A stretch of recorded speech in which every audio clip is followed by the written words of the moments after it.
الحمد لله الذي أنزل على عبده الكتاب ولم يجعل له عوجا قيما لينذر بأسا شديدا من لدنه ويبشر المؤمنين الذين يعملون الصالحات أن لهم أجرا حسنا ماكثين فيه أبدا وينذر الذين قالوا اتخذ الله ولدا ما لهم به من علم ولا لآبائهم كبرت كلمة تخرج من أفواههم إن يقولون إلا كذبا فلعلك باخع نفسك على آثارهم إن لم يؤمنوا بهذا الحديث أسفا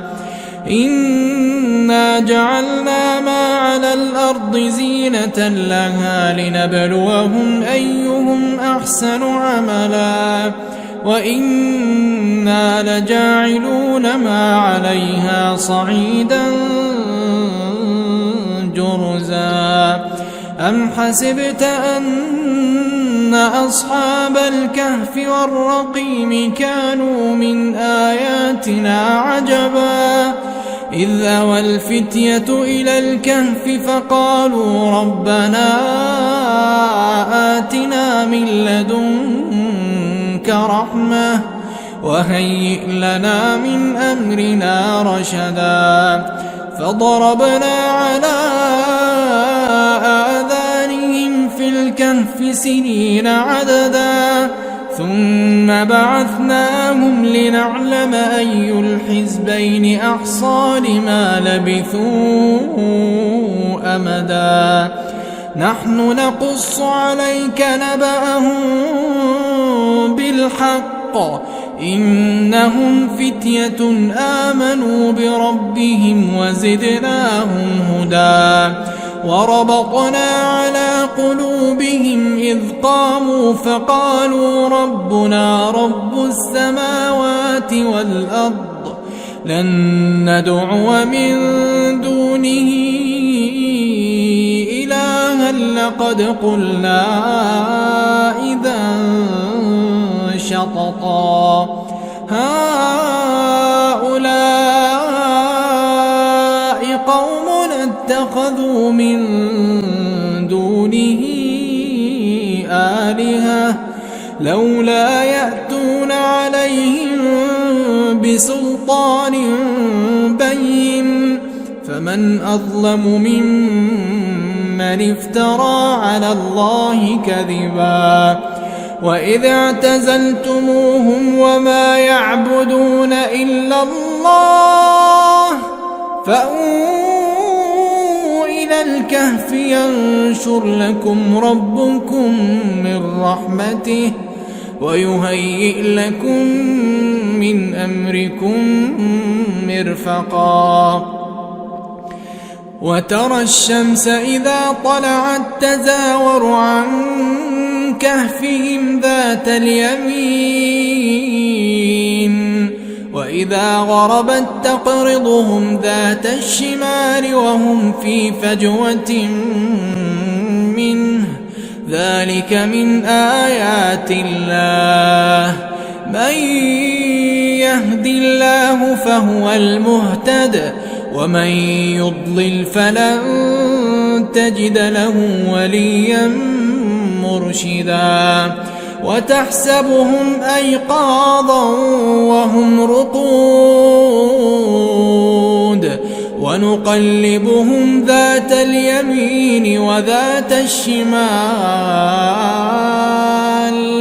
وكلبهم باسط ذراعيه بالوصيد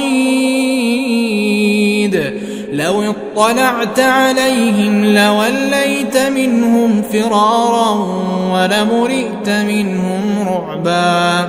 وكذلك بعثناهم ليتساءلوا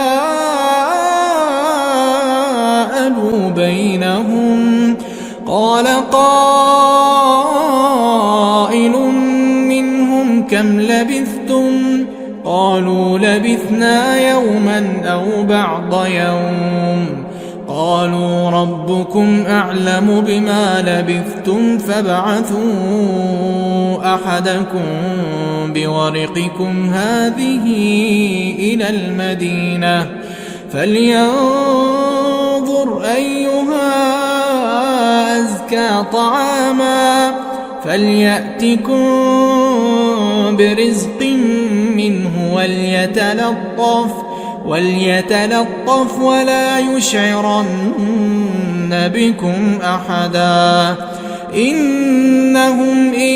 يظهروا عليكم يرجموكم أو يعيدوكم في ملتهم ولن تفلحوا إذن أبدا. وكذلك أعثرنا عليهم ليعلموا أن وعد الله حق وأن الساعة لا ريب فيها إذ يتنازعون بينهم أمرهم فقالوا ابنوا عليهم بنيانا ربهم أعلم بهم. قال الذين غلبوا على أمرهم لنتخذن عليهم مسجدا. سيقولون ثلاثة رابعهم كلبهم ويقولون خمسة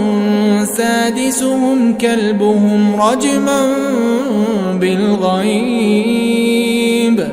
ويقولون سبعة وثامنهم كلبهم قل ربي أعلم بعدتهم ما يعلمهم إلا قليل فلا تمار فيهم إلا مراء ظاهرا ولا تستفت فيهم منهم أحدا. ولا تقولن لشيء إني فاعل ذلك غدا إلا أن يشاء الله. واذكر ربك إذا نسيت وقل عسى أن يهديني ربي لأقرب من هذا رشدا. ولبثوا في كهفهم 300 سنين وازدادوا 9 قل الله أعلم بما لبثوا له غيب السماوات والأرض أبصر به وأسمع ما لهم من دونه من ولي ولا يشرك في حكمه أحدا. واتل ما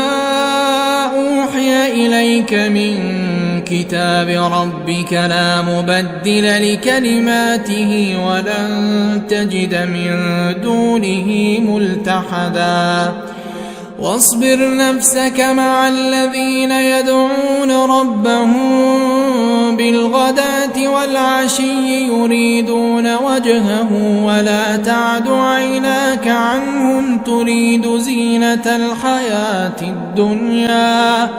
ولا تطع من أغفلنا قلبه عن ذكرنا واتبع هواه وكان أمره فرطا. وقل الحق من ربكم فمن شاء فليؤمن ومن شاء فليكفر. إنا أعتدنا للظالمين نارا أحاط بهم سرادقها وإن يستغيثوا يغاثوا بماء كالمهل يشوي الوجوه بئس الشراب وساءت مرتفقا. إن الذين آمنوا وعملوا الصالحات إنا لا نضيع أجر من أحسن عملا أولئك لهم جنات عدن تجري من تحتهم الأنهار يحلون فيها من أساور من ذهب ويلبسون ثيابا خضرا من سندس واستبرق متكئين فيها على الأرائك نعم الثواب وحسنت مرتفقا واضرب لهم مثلا الرجلين جعلنا لأحدهما جنتين من أعناب وحففناهما بنخل وجعلنا بينهما زرعا كلتا الجنتين آتت أكلها ولم تظلم منه شيئا وفجرنا خلالهما نهرا وكان له ثمر فقال لصاحبه وهو يحاوره أنا أكثر منك مالا وأعز نفرا ودخل جنته وهو ظالم لنفسه قال ما أظن أن تبيد هذه أبدا وما أظن الساعة قائمة ولئن رددت إلى ربي لأجدن خيرا منها منقلبا قال له صاحبه وهو يحاوره أكفرت بالذي خلقك من تراب ثم من نطفة ثم سواك رجلا لكن هو الله ربي ولا أشرك بربي أحدا ولولا إذ دخلت جنتك قلت ما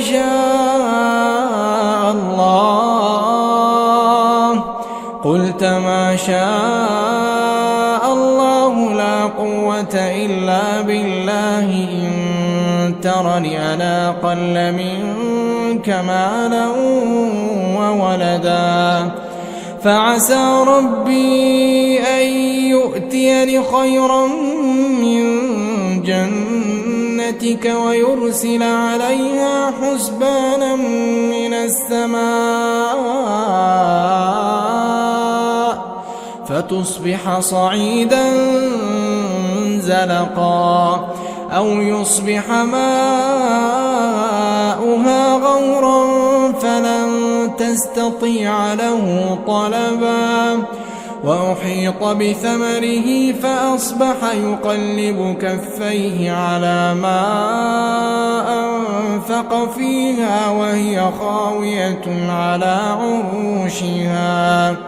ويقول يا ليتني لم أشرك بربي أحدا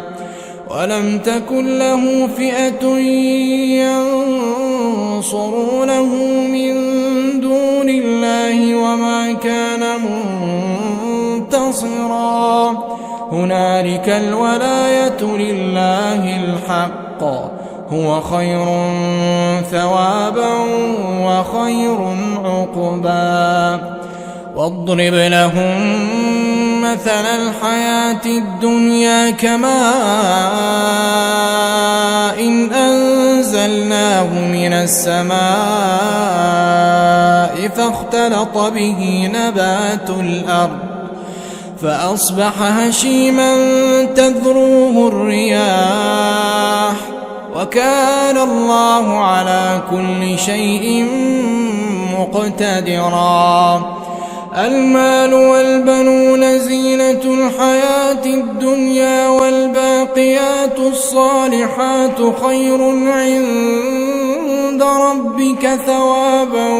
وخير أملا ويوم نسير الجبال وترى الأرض بارزة وحشرناهم فلم نغادر منهم أحدا وعرضوا على ربك صفا لقد جئتمونا كما خلقناكم أول مرة بل زعمتم أن لن نجعل لكم موعدا ووضع الكتاب فترى المجرمين مشفقين مما فيه ويقولون يا ويلتنا ما لهذا الكتاب لا يغادر صغيرة ولا كبيرة إلا أحصاها ووجدوا ما عملوا حاضرا ولا يظلم ربك أحدا وإذ قلنا للملائكة اسجدوا لآدم فسجدوا إلا إبليس كان من الجن ففسق عن أمر ربه أفتتخذونه وذريته أولياء من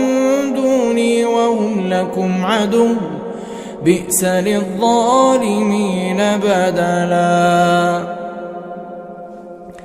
ما أشهدتهم خلق السماوات والأرض ولا خلق أنفسهم وما كنت متخذ المضلين عضدا ويوم يقول نادوا شركائي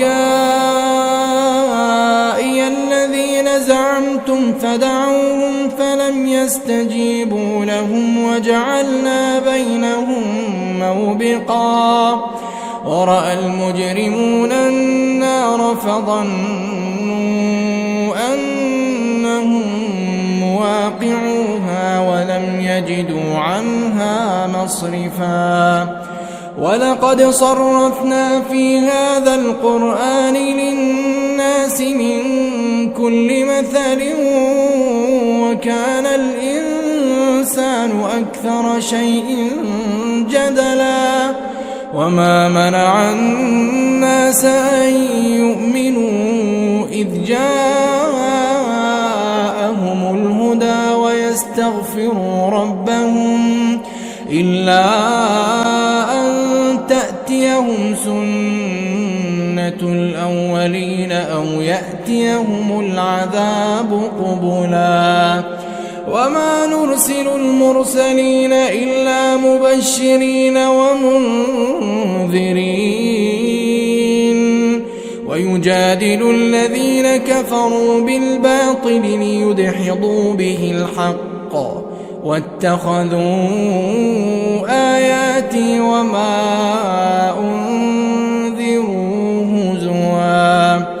ومن أظلم ممن ذكر بآيات ربه فأعرض عنها ونسي ما قدمت يداه إنا جعلنا على قلوبهم أكنة أن يفقهوه وفي آذانهم وقرا وإن تدعهم إلى الهدى فلن يهتدوا إذا أبدا وربك الغفور ذو الرحمة لو يؤاخذهم بما كسبوا لعجل لهم العذاب بل لهم موعد لن يجدوا من دونه موئلا وتلك القرى أهلكناهم لما ظلموا وجعلنا لمهلكهم موعدا وإذ قال موسى لفتاه لا أبرح حتى أبلغ مجمع البحرين أو أمضي حقبا فلما بلغا مجمع بينهما نسيا حوتهما فاتخذ سبيله في البحر سربا فلما جاوزا قال لفتاه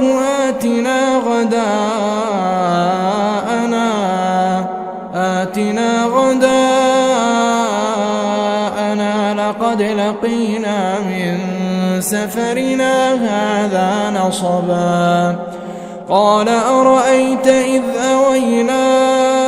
إلى الصخرة فإني نسيت الحوت وما أنسانيه إلا الشيطان أن أذكره واتخذ سبيله في البحر عجبا قال ذلك ما كنا نبغي فارتدا على آثارهما قصصا فوجدا عبدا من عبادنا آتيناه رحمة من عندنا وعلمناه من لدنا علما قال له موسى هل أتبعك على أن تعلمني مما علمت رشدا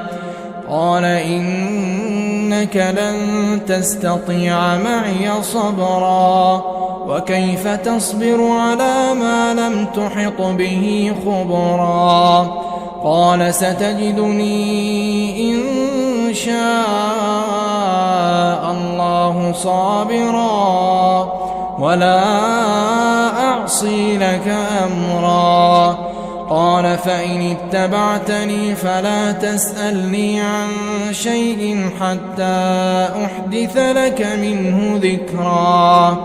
فانطلقا حتى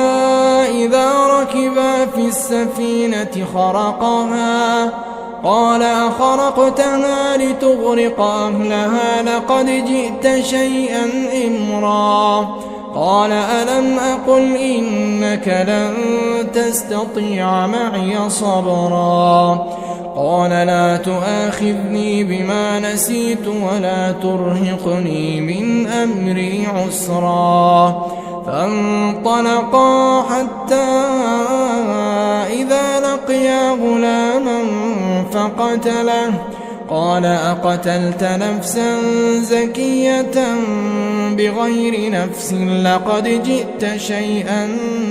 نكرا قال ألم أقل لك إنك لن تستطيع معي صبرا قال إن سألتك عن شيء بعدها فلا تصاحبني قد بلغت من لدني عذرا فانطلقا حتى إذا أتيا أهل قرية استطعما أهلها فأبوا أن يضيفوهما فوجدا فيها جدارا يريد أن ينقض فأقامه قال لو شئت لاتخذت عليه أجرا قال هذا فراق بيني وبينك سأنبئك بتأويل ما لم تستطع عليه صبرا أما السفينة فكانت لمساكين يعملون في البحر فأردت أن أعيبها وكان وراءهم ملك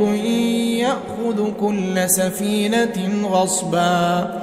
وأما الغلام فكان أبواه مؤمنين فخشينا أن يرهقهما طغيانا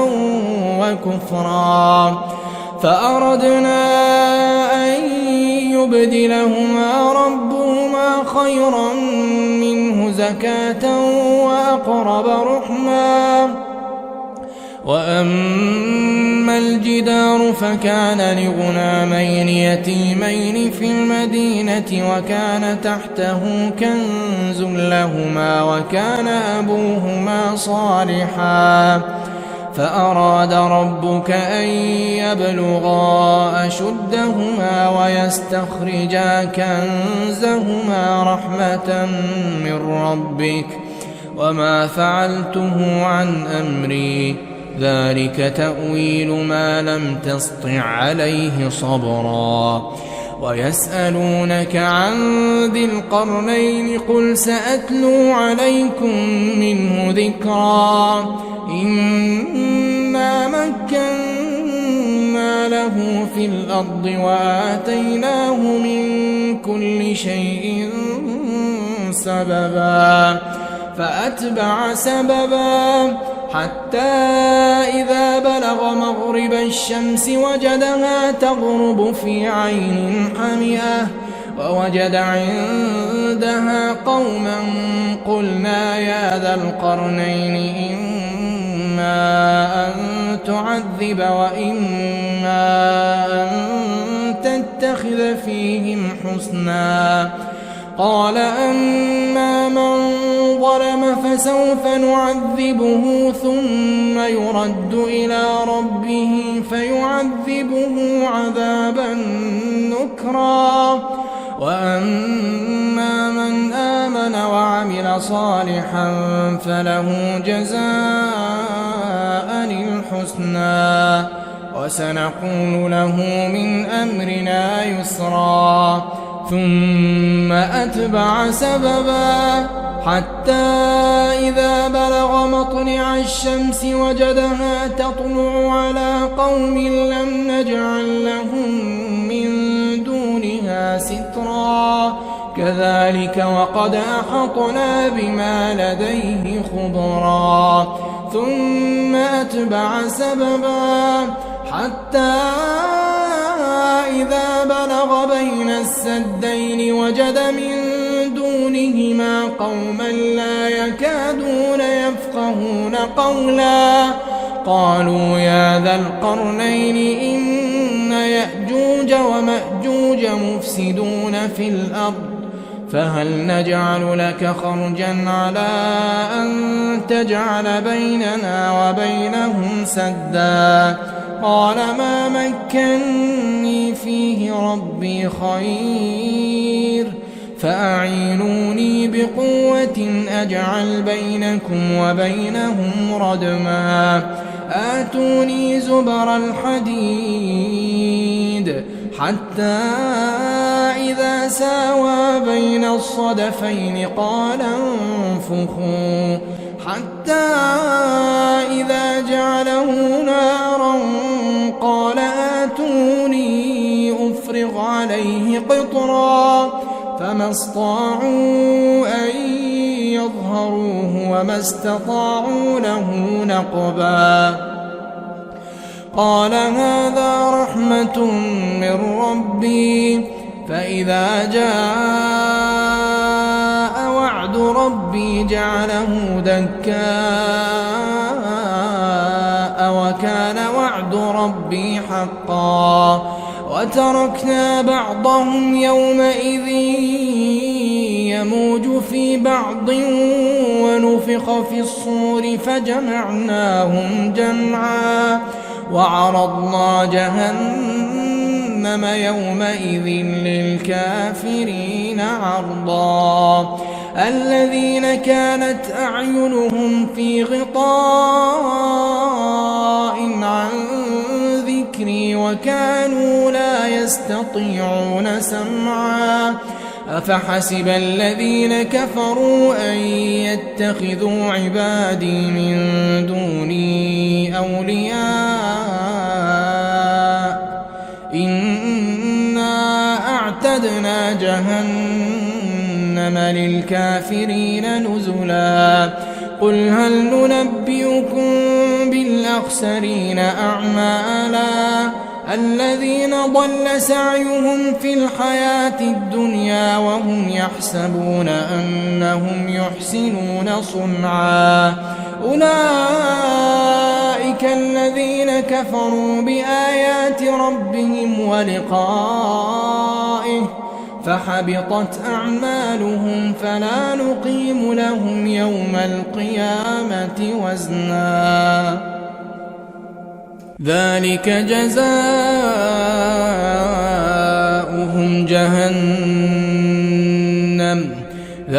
جزاؤهم جهنم بما كفروا واتخذوا آياتي ورسلي هزوا إن الذين آمنوا وعملوا الصالحات كانت لهم جنات الفردوس نزلا خالدين فيها لا يبغون عنها حولا قل لو كان البحر مدادا لكلمات ربي لنفد البحر قبل أن تنفد كلمات ربي ولو جئنا بمثله مددا قل إنما أنا بشر مثلكم يوحى إلي أنما إلهكم إله واحد فمن كان يرجو لقاء ربه فليعمل عملا